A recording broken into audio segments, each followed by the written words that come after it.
Paz a você, meus amigos que estão aqui assistindo esse vídeo. Que Deus possa abençoar grandemente a sua vida. Muito obrigado por estar aqui conosco. Hoje eu quero falar sobre um tema que é muito polêmico, muito mal entendido pelas pessoas. Hoje eu quero falar com vocês sobre salvação. Salvação é algo que tem confundido muitas pessoas. Eu quero deixar bem claro os textos da Bíblia para que você possa entender melhor sobre esse assunto e também para que você possa ensinar a outras pessoas. A primeira coisa que eu queria dizer a vocês é que existem textos na palavra de Deus que fala da salvação em três tempos diferentes. O primeiro tempo é o passado. Existem textos da palavra de Deus que nos mostram a salvação no passado, como ela já realizada. Por exemplo, a palavra de Deus em Efésios, no capítulo de número 2, no verso 8, diz que pela graça fostes salvo, por meio da fé. Existe um texto que está em Tito, no capítulo 3, verso 5, que diz que nós fomos salvos segundo a misericórdia dele. Existe outro texto que diz que, em 2 Timóteo 1,9, que nos salvou e chamou para uma santa vocação. Percebam que todos esses textos, tanto de 2 Timóteo 1,9, como de Tito 3,5 e de Efésios 2,8, a salvação está no passado. Ela aparece como algo já realizada. Mas também existem textos enfatizando a salvação no tempo presente. Por exemplo, em 1 Coríntios 1,18 diz assim: a palavra de Deus, a palavra da cruz é loucura para os que se perdem, mas para nós que estamos sendo salvos, é o poder de Deus. Estamos sendo salvos. Estamos trabalhando a nossa salvação. Existem textos também que diz que fala da salvação de forma futura, não passada e nem presente, mas futura. É o texto que fala sobre a redenção. Texto de 1 Coríntios, no capítulo 15, verso de número 52 ao verso de número 56. Eu estou com a Bíblia, eu quero ler com você para que você possa entender isso melhor. 1 Coríntios, capítulo 15, verso 52 ao 56, que diz assim: no momento, no abrir e fechar de olhos, ante a última trombeta, porque a trombeta soará, e os mortos ressuscitarão incorruptíveis, e nós seremos transformados. Porque convém que isto que é corrupto se revista de incorruptibilidade, e isto que é mortal se revista da imortalidade. E quando isso que é corruptível se revestir da incorruptibilidade, e isso que é mortal se revestir da imortalidade, então cumprir-se-á a palavra que está escrita: tragada foi a morte na vitória. Onde está, ó morte, o teu aguilhão? Onde está o inferno, a tua vitória? Ora, o aguilhão da morte é o pecado, e a força do pecado é a lei. Então, existem textos que aparece a salvação no passado. Outros textos aparece a salvação no presente. E outros ainda com a salvação como se ela fosse ainda se realizar. Portanto, o que acontece de verdade, na verdade? Será que nós já fomos salvos? Será que nós estamos sendo salvos? Ou será que nós seremos salvos? Será que salvação, uma vez conquistada, não se perde mais? Vamos falar um pouco sobre isso? Pois bem, a primeira coisa que você precisa entender é que a palavra salvação, ela significa segurança, estar seguro, estar livre, né? Fala de livramento, também fala de redenção. A salvação, ela fala sobre muitas coisas e ela tem vários aspectos na palavra de Deus. O problema que nós temos na nossa língua, na língua portuguesa, é que é uma língua muito pobre.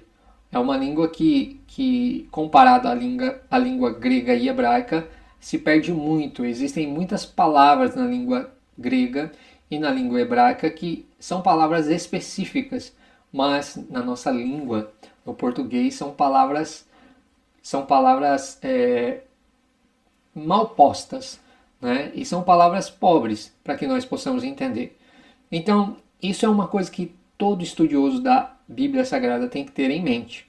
Existem palavras que são mais específicas nos idiomas originais que foi escrito a Bíblia, o hebraico, o aramaico e a língua grega. Então isso é uma coisa importante para a gente entender.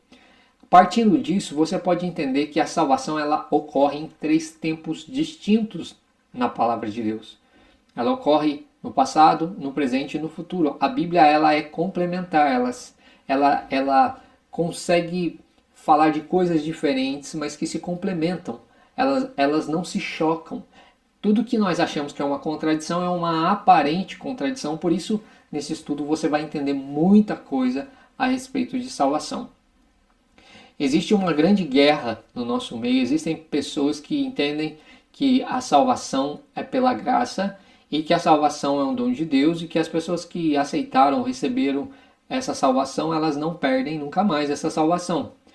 E existem pessoas que entendem que não, que na verdade quando você recebe a salvação é pela graça, mas você precisa de atos de bondade para poder se manter salvo. E existem pessoas que pensam diferente dessas duas classes. Existe uma bagunça enorme no nosso meio e eu quero explicar isso melhor, quero que isso faça mais sentido para você. Pois bem, como que você vai entender isso? Primeiro, a salvação ela está entrelaçada com três coisas na Bíblia Sagrada. A primeira coisa, o primeiro estágio da salvação, o primeiro nível da salvação, ele já ocorreu, está no passado. Se chama justificação. Salvação é justificação. O que é justificar? Justificar é alguém fazer algo em seu lugar.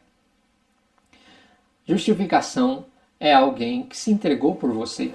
É alguém que fez no seu lugar. Foi o que Jesus fez por mim e por você. Ele nos substituiu. Ele se entregou por mim e por você.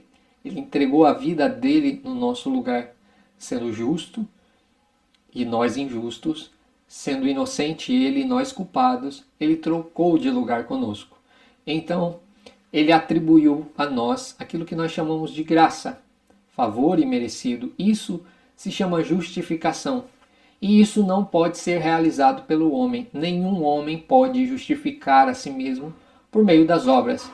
O que quer que você faça, nada vai justificar você diante de Deus. O que te justifica é o sangue de Jesus.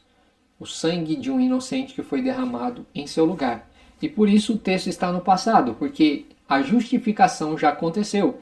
Quero ler com você Efésios no capítulo de número 2. Preste atenção como a Bíblia não se contradiz.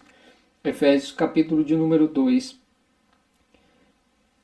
verso 7 em diante. Para mostrar nos séculos vindouros as abundantes riquezas da sua graça, pela sua benignidade para conosco em Cristo Jesus. Porque pela graça sois salvos por meio da fé. E isto não vem de vós, é dom de Deus. Não vem das obras, para que ninguém se glorie. Preste atenção. É dom. Primeiro, dom. Dom é um presente. Dom não se paga. Não tem como nós nos justificarmos. Isso é justificação. O primeiro passo da salvação, o primeiro aspecto da salvação é justificação. Justificação não se paga. A justificação está no passado, ela já aconteceu. Ela já ocorreu com a morte do Filho de Deus. Graça, favor imerecido. Nós não merecíamos. Então o que você fizer para merecer vai desqualificar a graça. Você não faz para Deus, você não realiza obras, você não muda de comportamento para adquirir a justificação. Você foi justificado por meio de Jesus. Rafa, então uma vez salvo para sempre? Depende. Depende. Existem duas classes de teologia brigando e os dois estão certos de certo ponto de vista, mas ouça até o fim para você não me julgar mal. A justificação, ela não pode ser alterada. Romanos 11, verso de número 29, olha o que diz. Romanos no capítulo 11, se referindo à justificação. Diz assim: porque os dons, lembra que eu li que a salvação é um dom? A justificação é um dom. Porque os dons e a vocação de Deus são irrevogáveis. São sem arrependimento, em outras versões. Então o que Deus fez, que é nos justificar, ele não se arrepende.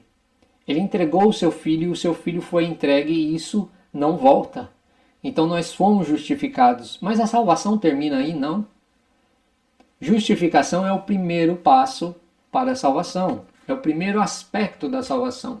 E eu quero que você entenda sobre isso. Justificação não tem como nós comprarmos. Justificação foi pago, foi um preço caro pago pelo nosso Senhor. O segundo aspecto da salvação se chama santificação. Hebreus diz seguir a paz com todos e a santificação sem a qual ninguém verá o Senhor. E agora, Rafa, então eu preciso me santificar? Sim, você precisa se santificar. Mas eu preciso me santificar para ser salvo? Não, você precisa se santificar para estar salvo, presente. No momento que o Senhor enviou o seu Filho e que realizou aquele ato, ele te justificou, ele te tornou filho, ele fez com que você tivesse acesso ao Espírito dele. E a partir do momento que o Espírito entra na sua vida, ele começa a fazer mudanças na sua vida. A Bíblia diz que o Espírito ele traz um fruto. E o fruto ele tem vários gomos, o fruto ele tem vários aspectos. Esses aspectos desse fruto são vários e alguns deles são a mansidão, o domínio próprio. Então aquilo que você fazia carnalmente, hoje você não faz mais, porque você se santifica.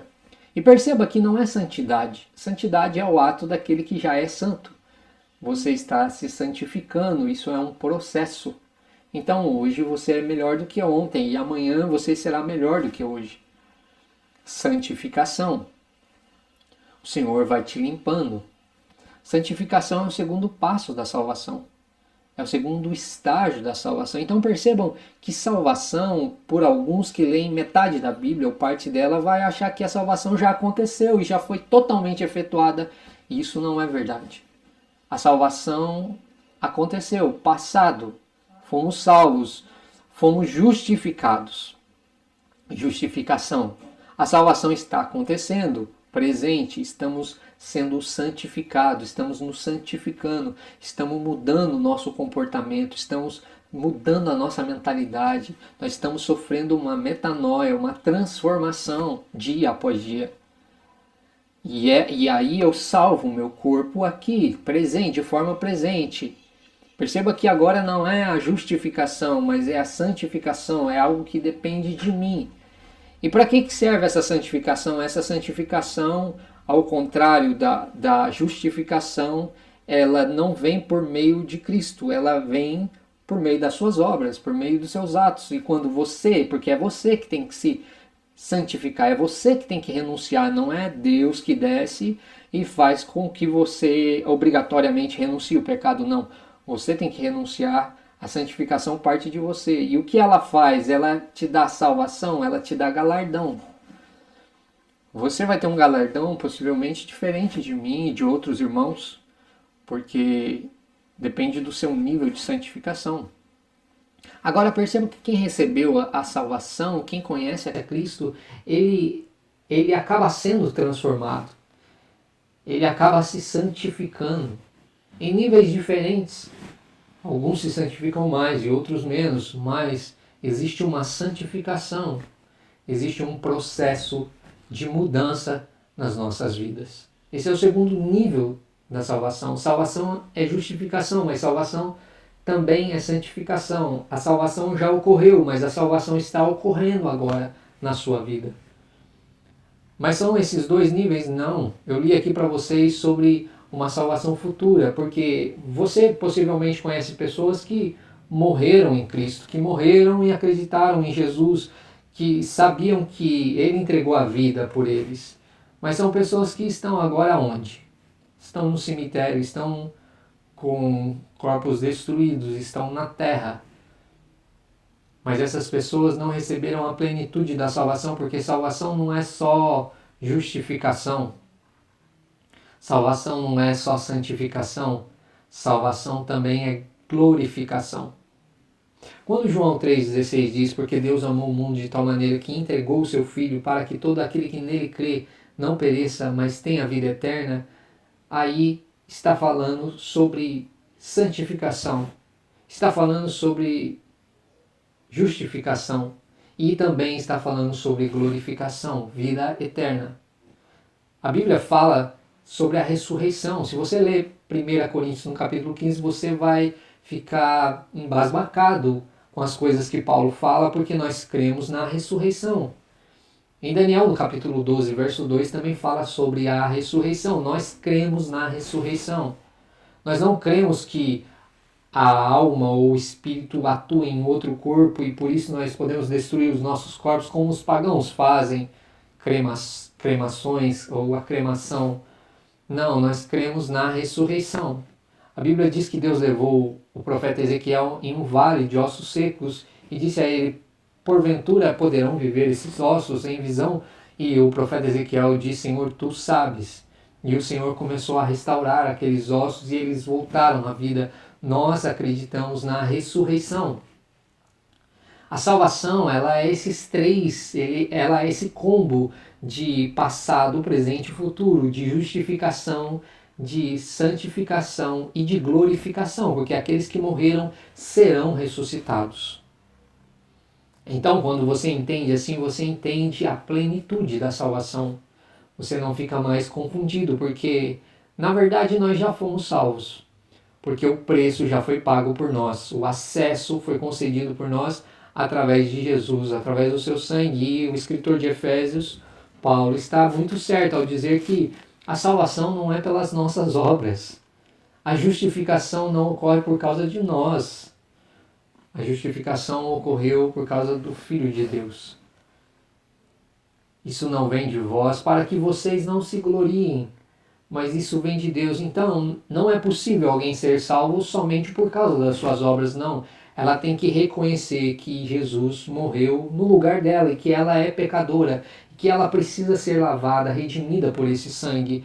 Então, após isso, o Espírito Santo de Deus começa a habitar na vida dessa pessoa e ela começa a ser transformada. Segundo estágio, santificação.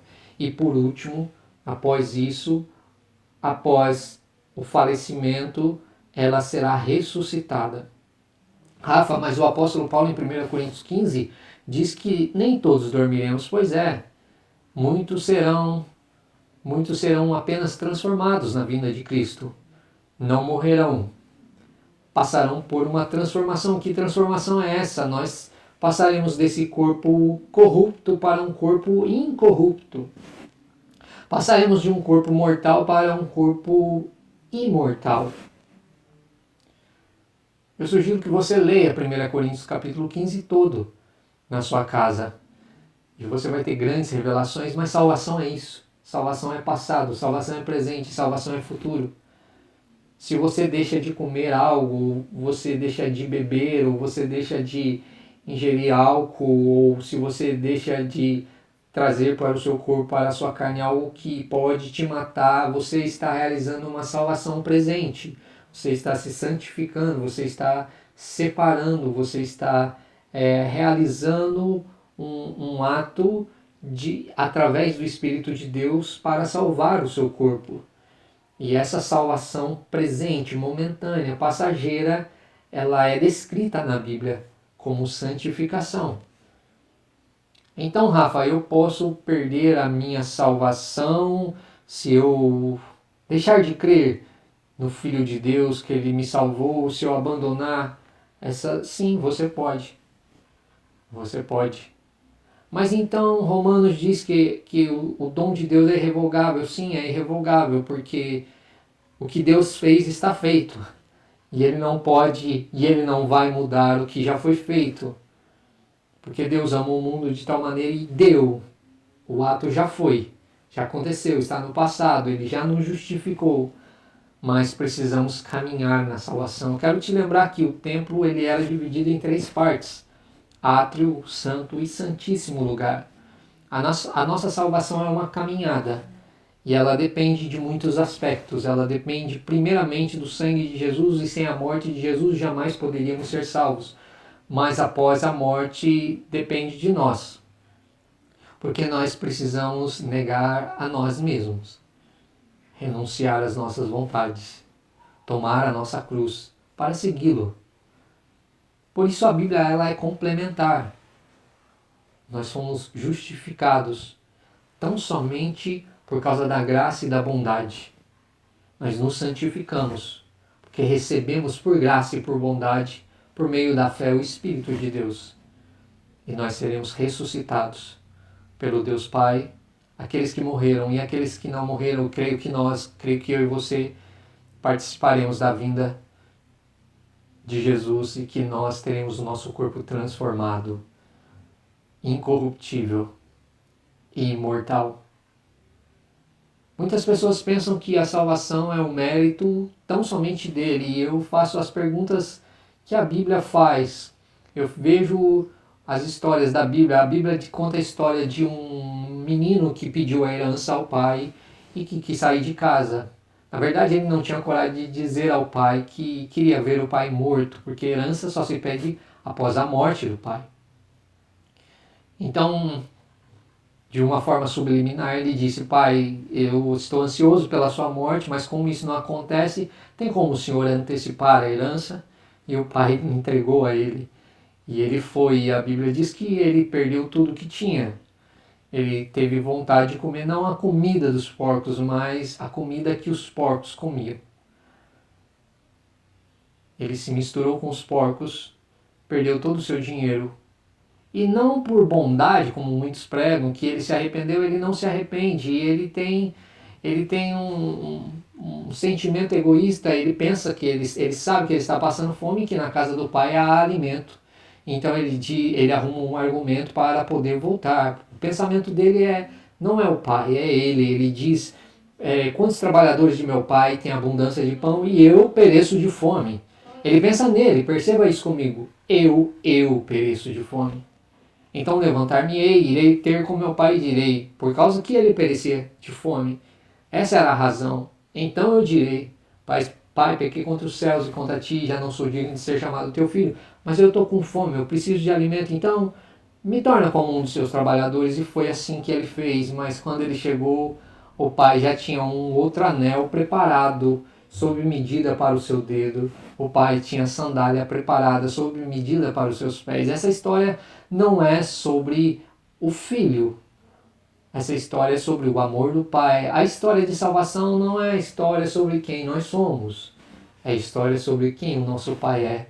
A Bíblia diz que ele matou um cordeiro e fez uma festa para recebê-lo. Eu não sei se você já pensou na expiação que é feita nesse momento com a morte do cordeiro para a festa de recebimento desse menino. Essa história tem muito a nos dizer sobre salvação. A história da cruz também tem muito a nos dizer sobre salvação, porque a placa de zombaria serviu de indicação para um dos ladrões que estava do lado do Messias de Jesus, e ele olhou, viu a placa e ele reconheceu que ele era rei. Na verdade, ele não se arrependeu, mas a Bíblia diz que ele disse que lá ele estava porque ele merecia, ele o outro ladrão. Ele reconheceu o seu estado de pecador e ele disse: mas esse homem nenhum mal fez. E ele reconheceu quem Jesus era. Lembra-te de mim quando entrares no teu reino. E a Bíblia diz que ele foi salvo. O que é que esse homem fez de obras?